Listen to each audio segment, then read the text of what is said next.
100% తెలంగాణ ఎన్నికలు రేవంత్ రెడ్డి కృషి అనేటువంటిది ఖచ్చితంగా ఉందని చెప్పుకోవడంలో మనకు ఎటువంటి సందేహం. అసెంబ్లీ ఎలక్షన్స్ టైంలో ముందస్తుగానే అభ్యర్థులందరినీ ప్రకటించిన కేసీఆర్ ఈరోజు 3-4 సీట్లు ప్రకటించి ఊరుకునే పరిస్థితి పార్లమెంట్ ఎలక్షన్స్కి. అంటే ఒకటి నేను ఇందాక చెప్పాను, వాళ్ళు ఎక్కడో ఇంకా దానిలోంచి బయటపడలేదు. ఆ షాక్లోంచి అంటమా లేకపోతే అయోమయంలోంచి అంటమా దాని నుంచి బయటపడలేదు. ఇప్పుడు ఎందుకో కొంత వెనక్కిపోతున్నారు. చాలా సీట్లు, మిగతా సీట్లు, ప్రతి సీట్లో కూడా అదే పరిస్థితి. ఇంత ఎందుకు తలుపుకోవాల్సి వచ్చింది? రాజయ్య కాంపిటేటర్ అని అనుకున్నప్పుడు రాజయ్యతో బాగుండాల్సిండే మీరు. ఎందుకు రాజయ్యని బయటికి వెళ్ళగొట్టినారు?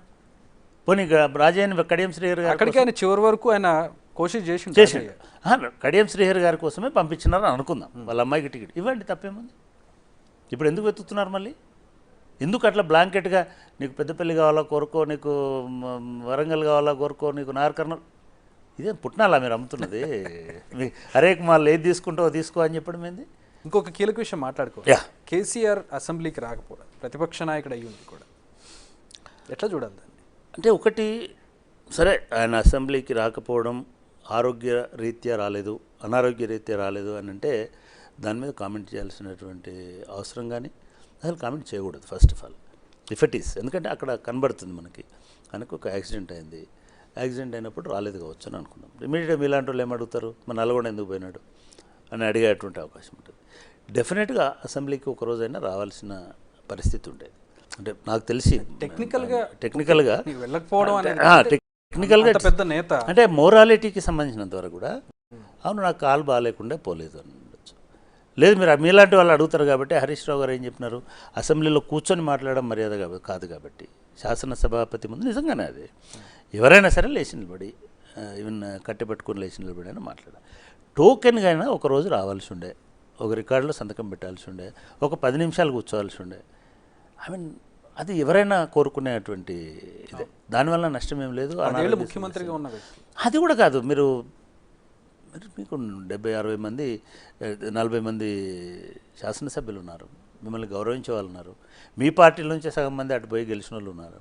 మిమ్మల్ని ఎవరు అక్కడ హేళన చేసి లేకపోతే మిమ్మల్ని ఎవరు తక్కువ చేసేటువంటి అవకాశం ఉండదు, జనరల్గా ఉండదు అసెంబ్లీలో అట్లా.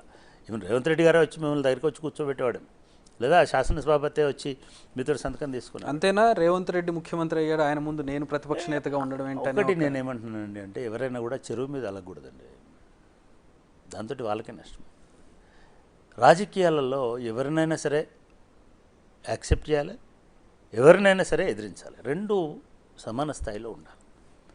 ఇవి లేకుంటే నీ ముఖం చూడను అని అనుకుంటే చెప్పలేం. ఆయన ముఖ్యమంత్రి అయితే నువ్వు ఎప్పటికీ రాకపోతే ఎవరికి నష్టము? కాంగ్రెస్ పార్టీకి కాదు నష్టము, మీకే నష్టము. ముఖ్యమంత్రి హోదాలో మొదటిసారి తెలంగాణ ముఖ్యమంత్రి హోదాలో రేవంత్ రెడ్డి గారు వెళ్ళి ప్రధాని హోదాలో ఉన్న మోదీని రిసీవ్ చేసుకున్నారు. 10 ఏళ్ల తర్వాత చాలా మంచి ఇది. కానీ అట్ ద సేమ్ టైం అంటే ప్రజలు అంత ఇమ్మీడియట్గా, మీరు ఇందాక అన్నారు చూడు, ఇమ్మీడియట్గా అంగీకరించరు.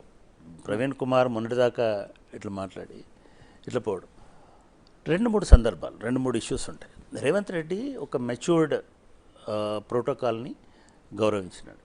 ఆయన రిసీవ్ చేసుకునేంత వరకు పర్వాలేదు, ఎందుకంటే ఖచ్చితంగా పోవాలి, రిసీవ్ చేసుకోవాలి. ముఖ్యమంత్రి కాబట్టి, ఆయన నేషనల్ హెడ్ కాబట్టి, స్టేట్ హెడ్ కాబట్టి వచ్చింది ప్రోటోకాల్. రెండోది ఆయన వచ్చింది కూడా సరే మోడీ దగ్గర మిస్యూస్ చేసి ఉండొచ్చు. ఆయన ఇటు పాలిటిక్స్ ఇటు డెవలప్మెంట్ 2 పనులకు పెట్టుకొని వచ్చినచ్చు. చివరిగా టీఎస్పీఎస్సీ మీరున్న